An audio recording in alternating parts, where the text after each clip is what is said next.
तुम्ही जर करोडपती नसाल तर हे रील शेवटपर्यंत बघा। मी तुम्हाला आज सांगतो की म्युच्युअल फंडमध्ये गुंतवणूक करून लोक करोडपती का होत नाहीत।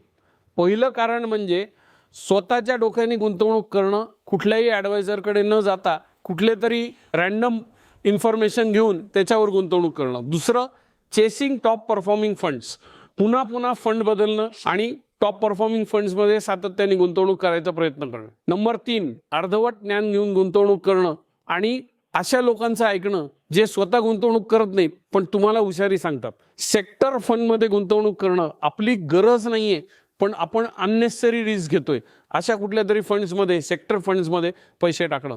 आणि सगळ्यात मोठी गोडचूक म्हणजे प्रत्येक येणाऱ्या NFO मध्ये पैसे टाकणं। अनेकदा आपण NFO मध्ये खूप सारे पैसे टाकतो पण प्रत्येक NFO परफॉर्म करेल याची काही शाश्वती नाहीये। तुम्हाला जर म्युच्युअल फंडमध्ये गुंतवणूक करून करोडपती व्हायचं असेल तर या चुका टाळा। माझ्या बायोमध्ये जा, तो फॉर्म भरा आणि मी तुमची मदत करीन म्युच्युअल फंडमधनं करोडपती होण्यासाठी।